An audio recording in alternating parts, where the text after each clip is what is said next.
Hello दोस्तों, हम मुकेश यादव, हमारा यूट्यूब चैनल जीएस मस्ती व मुकेश यादव पर आपका स्वागत है। आज हम आपको बताएंगे रेडियो एक्टिविटी। रेडियो एक्टिविटी क्या होता है। जैसे देखिए, रेडियो एक्टिविटी खुद किसने किया था? हेनरी बेकुलर ने किया था। वैसा तत्व, वैसा परमाणु जिससे अल्फा बीटा और गामा कण निकलता है उसको हम रेडियो एक्टिव कहते हैं, रेडियो सक्रियता करते हैं। वैसा कण जिसमें अल्फा बीटा और गामा निकलता है उसको हम रेडियो सक्रिया करते हैं। रेडियो सक्रियता खोज कौन किया जाता है? हेनरी बेकुलर किया था। जैसे यूरेनियम, थोरियम, पोलियम, रेडियम है, ये रेडियो सक्रिय पदार्थ। रेडियम और पोलियम को खोज किसने किया था? मैडम क्यूरी किया था। उसके पति पीरे क्यूरी ने किया था। इसके लिए उसको 1903 में नोबेल पुरस्कार से सम्मानित किया गया। रेडियो एक्टिविटी के सबका ठेकेदारी मैडम क्यूरी लिया हुआ है। देखिए, रेडियो एक्टिविटी खोज किसने किया था? मैडम क्यूरी तथा उसका पति पीरे क्यूरी ने किया था। उसके बाद कृत्रिम रेडियो खोज किसने किया था? मैडम क्यूरी की बेटी इरीन क्यूरी तथा उसके पति एफ जोलिट ने किया था। मैडम क्यूरी और उसके पति पीरे क्यूरी को 1903 में नोबेल से सम्मानित किया गया था। ये रेडियम तथा पोलियम को जो खोज किया मैडम क्यूरी तथा उसके पति पीरे क्यूरी ने किया, इसलिए नोबेल से पुरस्कार से सम्मानित 1903 में किया गया। कृत्रिम रेडियो सक्रियता की खोज किसने किया? क्यूरी, उसका मैडम क्यूरी की जो बेटी था इरीन क्यूरी किया था तथा उसका पति एफ जोलिट किया था। रेडियो सक्रियता, जैसे रेडियो किसी से कितना स्पीड से अल्फा बीटा कण निकालते हैं तो उसको मापने के लिए हम क्या करते हैं? जीएम काउंटर या गाइगर मूलर गणित का उपयोग किया था। गाइगर मूलर गणित का प्रयोग करते हैं, गाइगर मूलर गणित का प्रयोग या जीएम काउंटर करते हैं इसको। देखिए, रेडियो सक्रियता जैसे अल्फा बीटा कण, रेडियो सक्रियता पदार्थ किसको कहेंगे या रेडियो सक्रियता परमाणु किसको कहेंगे या रेडियो सक्रियता किसको कहेंगे? जिसे अल्फा बीटा गामा कण निकलता है। तो जो जैसे अल्फा बीटा गामा कण निकल गया तो उसके बाद क्या था? जैसे यूरेनियम से अल्फा बीटा गामा कण निकलता है, तो यूरेनियम से अल्फा बीटा गामा कण निकलने के बाद क्या होता है? वो लेड में बदल जाता है। जैसे अल्फा बीटा और गामा निकल गया उसके बाद वो किस में बदलता है? लेड में बदलता है। यही हम इसमें लिखे हैं। रेडियो सक्रिय पदार्थ सभी विकिरणों को उत्सर्जन करने के बाद वो सीसा लेड में बदल जाता है। उसका रेडियो सक्रिय परमाणु को कोई परमाणु जो रेडियो सक्रिय कहा होता है, कोई तत्व रेडियो सक्रिय कहा, उसमें न्यूट्रॉनों की संख्या अधिक होती है।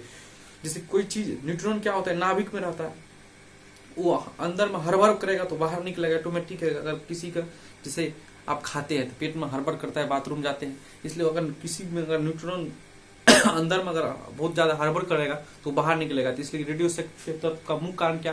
न्यूट्रॉनों का अधिक होना। यहाँ लिख दिया कि रेडियो सक्रियता परमाणु के नाभिक में न्यूट्रॉनों की संख्या अधिक होती है। रेडियो सक्रियता का इकाई जो होता है क्यूरी बोलते हैं, बेक्रोल बोलते हैं, रदरफोर्ड को भी बोलते हैं। यहाँ लिख दिया है क्यूरी और बेक्रोल और क्यूरी। क्या अल्फा किरण, क्या अल्फा, अब रेडियो सक्रियता में क्या क्या निकलता है? रेडियो एक्टिविटी में निकलता है, रेडियो एक्टिविटी में निकलता है अल्फा बीटा गामा। अल्फा किरण का खोज किसने किया था? हेनरी बेकुलर ने किया था। जो इसका खोज किया, रेडियो एक्टिविटी की खोज किया, उसी ने अल्फा किरण का भी खोज किया। अल्फा किरण का खोज किसने किया था? हेनरी बेकुलर ने किया था। यहाँ लिख दिया अल्फा किरण का खोज हेनरी बेकुलर ने किया था। यह एक धन आवेशित कण होता है, धन आवेशित कण है। यह एक धन आवेशित कण होता है। इस पर दो इकाई चार्ज होता है, इस पर दो इकाई आवेश होता है तथा इसका द्रव्यमान जो होता है हाइड्रोजन के द्रव्यमान का चौगुना होता है। इसका दो इकाई चार्ज होता है, उसके बाद हाइड्रोजन के द्रव्यमान का चौगुना होता है। उसके बाद प्रकाश का वेग का 1/10 होता है, प्रकाश के वेग का 1/10 होता है। ये हीलियम, इसको जैसे हाइड्रोजन का चौगुना होगा, दो चार्ज होगा तो हीलियम का तरीका हो गया। इसको हीलियम न्यूक्लिया भी बोलते हैं। हीलियम, इसका हीलियम का नाभिक भी बोलते हैं, हीलियम न्यूक्लिया भी बोलते हैं। उसके बाद यदि किसी परमाणु में नाभिक में से एक अल्फा कण, जैसे एक अल्फा कण निकलेगा, तो देखिए हम आपको बताएं कि इसको हीलियम न्यूक्लिया भी बोलते थे। 2 4 यही हीलियम हुआ। अगर किसी में से एक अल्फा कण निकलेगा तो एटॉमिक नंबर 2 निकलेगा, एटॉमिक मास 4 निकलेगा। अगर किसी में से 2 अल्फा कण, अल्फा पॉजिटिव है, अगर किसी में से निकलेगा अल्फा पॉजिटिव है तो क्या करेगा? किसी, जैसे यहाँ से अल्फा निकला तो 2 एटॉमिक नंबर निकलेगा और 4 एटॉमिक मास निकलेगा। उसके बाद हम आपको बताया कि रेडियो एक्टिविटी खोज किसने किया था? हेनरी बेकुलर ने किया था। रेडियो एक्टिविटी में से क्या क्या निकलता है? अल्फा बीटा गामा कण निकलता है। रेडियो एक्टिव कब कहेंगे? अगर न्यूट्रॉन बटा प्रोटॉन 1.5 से ज्यादा हो, न्यूट्रॉन यहाँ लिख दिया, देखिए नोट में लिख दिया, न्यूट्रॉन बटा प्रोटॉन 1.5 से अगर ज्यादा हो तो वो रेडियो एक्टिव हो जाएगा, रेडियो सक्रियता हो जाएगा, रेडियो एक्टिव हो जाएगा। अगर 1.5 से 1 न्यूट्रॉन बटा प्रोटॉन अगर 1.5 से ज्यादा होता है। देखिए यहाँ पर हम एग्जाम्पल में लिखे नाइट्रोजन, लिखे nitrogen 14, atomic number 7, atomic mass 14 होता है। उसके बाद देखिए यहाँ प्रोटॉन और इलेक्ट्रॉन, ये इसी को बोलते हैं, प्रोटॉन इलेक्ट्रॉन 7 है। न्यूट्रॉन इसमें से इसको घटाएंगे, जेड में से 1 घटाएंगे तो न्यूट्रॉन हुआ, 14 में से 7 गया, 7 बचा। अगर दोनों को डिवाइड करते हैं तो कितना होता है? 1 होता है। ये रेडियो एक्टिव नहीं है। वहीं यूरेनियम को देख लीजिए, यूरेनियम जो निकालता है तो यूरेनियम का इलेक्ट्रॉन प्रोटॉन यूरेनियम का 92 हुआ। उसके बाद न्यूट्रॉन जेड में से 1 घटाएंगे, इसमें से घटाएंगे तो न्यूट्रॉन हुआ, तो न्यूट्रॉन कितना हुआ? 143। उसके बाद न्यूट्रॉन बटा प्रोटॉन निकालेंगे तो 1.54 हो जाएगा, उसको हम लिखते हैं 1.56। ये रेडियो एक्टिविटी है। उसके बाद एक बार देखिए हम यहाँ से लिख कर फिर से पढ़ कर सुना देते हैं। देखिए हम लिखे हैं कि रोज खोज करता है हेनरी बेकुलर क्या था, रेडियो एक्टिव खोज, रेडियम तथा पोलियम के खोज किया मैडम क्यूरी तथा उसका पति पीरे क्यूरी ने किया था। इसके लिए इसको नोबेल दिया गया था 1903 में। उसको कृत्रिम रेडियो सक्रियता की खोज किसने किया था, मैडम क्यूरी के बेटी इरिन क्यूरी तथा उसके पति एफ ज्वेलेट ने किया था। रेडियो सक्रियता के विकिरण को मापने के लिए हम आपको बताते हैं गैगर मूलर का उपयोग, गणित का उपयोग करते हैं या जीएम कंट्रोल का प्रयोग करते हैं। रेडियो सक्रियता पदार्थों के सभी विकिरण उत्सर्जन करने के बाद ये लेड सीसा में बदल जाता है। रेडियो सक्रियता के परमाणु के नाभिक में न्यूट्रॉनों की संख्या अधिक होने के कारण इसमें से अल्फा बीटा गामा कण निकलता है। रेडियो सक्रियता की इकाई को क्यूरी या बेकुलर या रदरफोर्ड तीनों कहते हैं। अल्फा किरण की खोज किसने किया था, हेनरी बेकुलर ने किया था। अल्फा किरण क्या होता है, अल्फा किरण पर 2 पॉजिटिव चार्ज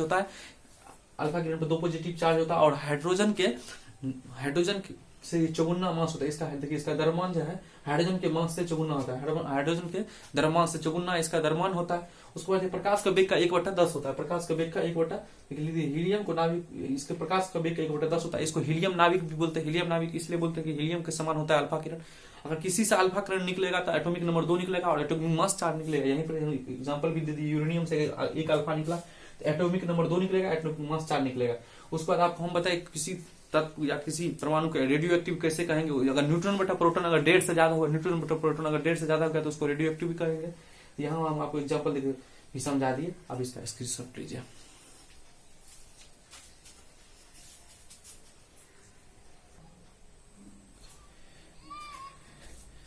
देखिए आपको हम बताया इससे पहले रेडियो एक्टिव खोज किसने किया था, हेनरी बेकुलर किया था। बीटा किरण की खोज किसने किया था, बीटा किरण की खोज रदरफोर्ड किया था। ये एक ऋण आवेशित कण है। अगर ऋण आवेशित कण है तो ये कैथोड किरण भी इसको कर सकते हैं, हम इलेक्ट्रॉन भी इसको कर सकते हैं। ये ऋण आवेशित है। इसके बाद ये जाएगा किधर, ये मुड़ेगा आपको एनोड की तरफ। अगर निगेटिव है तो पॉजिटिव की तरफ मुड़ेगा। अगर अल्फा किरण किधर मुड़ता है, वो मुड़ता है कैथोड की तरफ। हाँ, ई जो ऋण आवेशित है बीटा किरण, ई मुड़ेगा एनोड की तरफ। इसको ऋण आवेशित कण होता है। ये हाइड्रोजन के द्रव्यमान का 1/10 होता है। क्या होता है, ये हाइड्रोजन का द्रव्यमान 1/10 होता है। इसका प्रकाश वेग होता है 9/10, उसका प्रकाश वेग था 1/10। इस किसी परमाणु में अगर जिस देखिए फिर से हम आपको बोल देते हैं, खोज करता है हेनरी बेकुलर था। इसका बीटा किरण खोज करता है रदरफोर्ड का। ये एक ऋण आवेशित युक्त किरण है। इस पर एक इकाई ऋण आवेश होता है तथा इसके द्रव्यमान हाइड्रोजन के द्रव्यमान 1/1837 होता है। 1/1837 होता है हाइड्रोजन के द्रव्यमान के। बीटा किरण के द्रव्यमान जो 1/1837 होता है, उसका था हाइड्रोजन के द्रव्यमान का 54 था। तो हाइड्रोजन के द्रव्यमान 1/1837वां भाग होता है।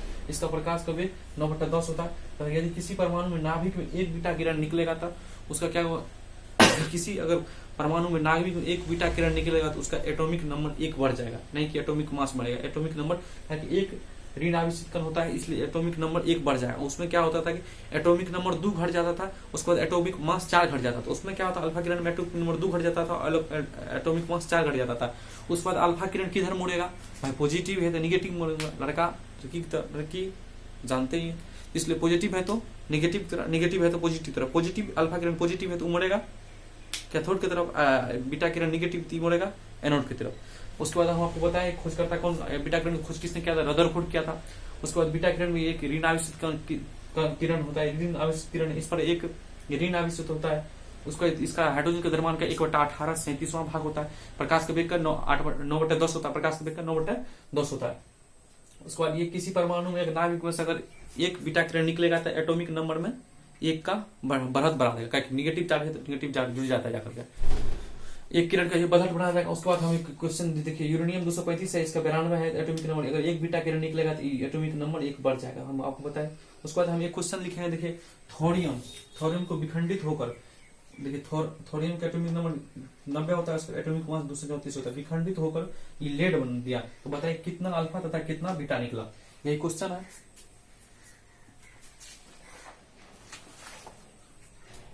इसके बाद देखिए 234 से 206 होना है, तो एक अल्फा में एटॉमिक मास निकलता है 4, 7 अल्फा निकलेगा तो 728 निकलेगा, तो कितना होगा देखिए 234 1406। हाँ देखिए हो गया। देखिए क्या होगा कि थोरियम का सोल्यूशन, ये क्वेश्चन है, देखिए पढ़ देते हैं। Thorium atomic number 90, atomic mass 234, विखंडित होकर लेड बना, लेड का होता है 82 और एटॉमिक मास होता है 206 देता है। तो बताइए कि कितने अल्फा तथा कितना बीटा किरण निकलेगा। देखिए इस यही क्वेश्चन है, 90 234 यहाँ लिखते हैं। उसके बाद ये देखिए अगर यहाँ हम 7 अल्फा निकाले तो कितना हो जाएगा, ये हुआ x, नहीं पता है क्या है ये। उसके बाद 7 अल्फा निकालेंगे तो ये 206 हो गया, कहते हमको 206 पे लाना था। उसके बाद 7 चौका 7 गुना 14, 90 में से 14 घटा दिए, 10 में से 6, 8 में से 7, ये बचा 76।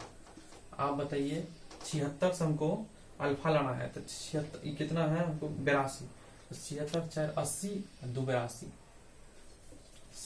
7 गुना 14 को निकाले तो 76 हुआ। अब देखिए ये आपको समझ में आया।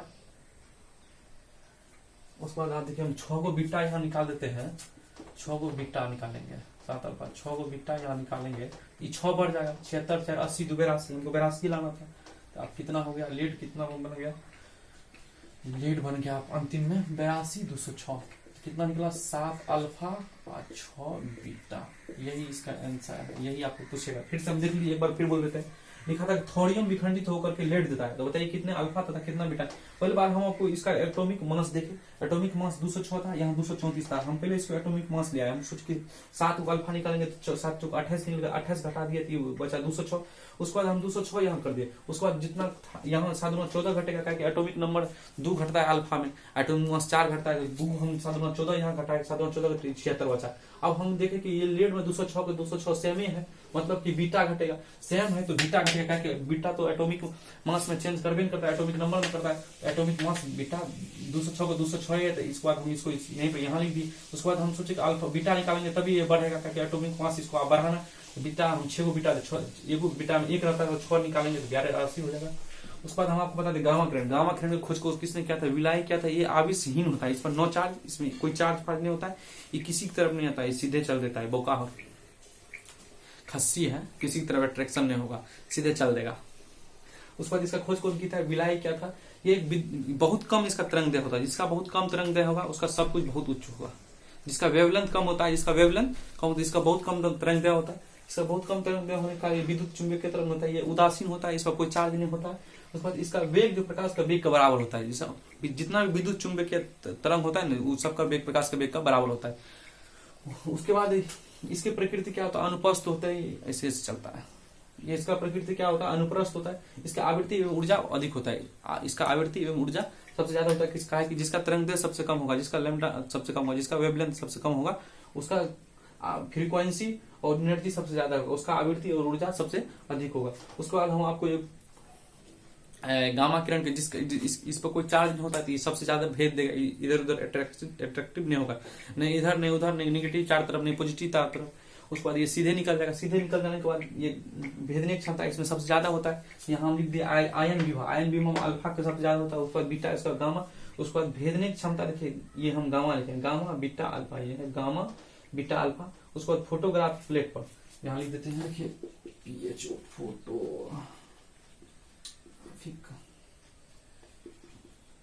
फोटोग्राफी प्लेट पर अल्फा होता है, उसके बाद बीटा होता है, उसके बाद गामा होता है। उसको पहले अल्फा होता है, उसको बीटा होता है, उसके बाद गामा होता है। फोटोग्राफी प्लेट पर किसका होता है, अल्फा का, बीटा का, गामा का। आप यहाँ स्क्रीनशॉट लीजिए। फिर इसके बाद हम एक बार रिवाइज करा देते। देखिए रेडियो सक्रियता खोज किसने किया था, हेनरी बेक्लर किया था। हेनरी बेक्लर रेडियो सक्रियता किसको बोलेंगे, जिसका न्यूट्रॉन बटा प्रोटॉन निकालेंगे 1.5 से ज्यादा होगा, या 82 के बाद उसका मास है, वो रेडियो सक्रिय पदार्थ होता है। उसके बाद रेडियो सक्रिय रेडियम और पोलियम खोज किसने किया था, मैडम क्यूरी तथा उसका पति प्यूरी क्यूरी ने किया था। रेडियम इसी के लिए उसको 1903 में दोनों को नोबेल पुरस्कार से सम्मानित किया गया था। उसके बाद कृत्रिम रेडियो सक्रियता खोज किसने किया था, मैडम क्यूरी की बेटी इरीन क्यूरी तथा एफ जॉयलेट ने किया था। उसके बाद 1903 में उसके बाद मैडम क्यूरी तथा उसका बेटी एफ जॉयलेट, उसके मैडम क्यूरी की बेटी इरीन क्यूरी तथा उसका पति इरीन क्यूरी के पति एफ जॉयलेट ने किया था। उसके बाद अल्फा बीटा, अल्फा खोज किसने किया था, अल्फा खोज हेनरी बेक्लर ने किया था। अल्फा एक आवेश इस पर 2 चार्ज होते हैं, अल्फा पर 2 चार्ज होता है। उसके बाद इसका मास जो होता है हाइड्रोजन का मास का 4 गुना होता है। उसके बाद प्रकाश के वेग का 1/10 होता है। अल्फा किरण पॉजिटिव होता है, इसलिए झुकेगा किधर, निगेटिव की तरफ, पॉजिटिव होता है झुकेगा निगेटिव तरफ, अल्फा झुकता है कैथोड की तरफ। उसके बाद हम आपको बताए अल्फा किरण को हीलियम न्यूक्लियाई भी बोलते हैं, क्योंकि अल्फा किरण हीलियम की तरह होता है, 2 चार्ज होता है और एटॉमिक मास 4 होता है। उसके बाद हम आपको बताए कि जैसे कोई अल्फा किससे अल्फा बीटा गामा काहे निकलता है, कैसे न्यूट्रॉन बीटा प्रोटॉन ये 1.5 से ज्यादा होता है, या उसमें न्यूट्रॉनों की संख्या ज्यादा होगा। जैसे हम आपको बतेबे कि यूरेनियम में देखिए या इसमें से इसमें घटाइए 143 न्यूट्रॉन होता है, न्यूट्रॉनों की संख्या सबसे ज्यादा होता है, इसलिए उसमें से अल्फा बीटा गामा किरण निकलता है। उसके बाद हम आपको बताए बीटा किरण, बीटा किरण की खोज किसने किया था, रदरफोर्ड ने किया था। बीटा किरण हाइड्रोजन का मास का 1/1837वां भाग होता है, 1/1837वां भाग होता है। उसके बाद इस पर प्रकाश का वेग का 9/10 प्रकाश का वेग होता है। उसके बाद हम आपको बताएं कि ये बीटा किरण जो है ऋण आवेशित होता है, एक इस पर नेगेटिव चार्ज होता है, इसलिए अगर किसी में से भी एक बीटा किरण निकलेगा तो एटॉमिक नंबर 1 बढ़ जाता है। उसके बाद आपको बताया हम गामा किरण, गामा किरण की खोज किसने किया था, गामा किरण की खोज विलाई ने किया था। गामा किरण एक अनुपस्थित किरण है, अनुप्रस्थ किरण है, अनुप्रस्थ अनुदैर्घ्य आपको वेव साउंड वेव में पढ़ाया जाएगा। उसके बाद हम आपको बताए थे कि इसका चाल जो होता है प्रकाश के चाल का बराबर होता है। उसके बाद ये विद्युत पहला ऐसा इसमें अल्फा बीटा गामा में विद्युतीय चुंबकीय तरंग, इसका वेवलेंथ बहुत कम होता है, वेवलेंथ बहुत कम होने के कारण इसका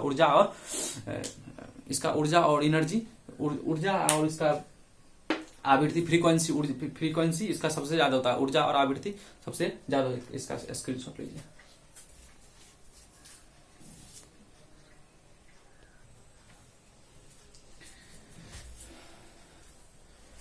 इससे पहले हम आपको अल्फा बीटा और गामा के बारे में बताएं, हम आपको अभी बता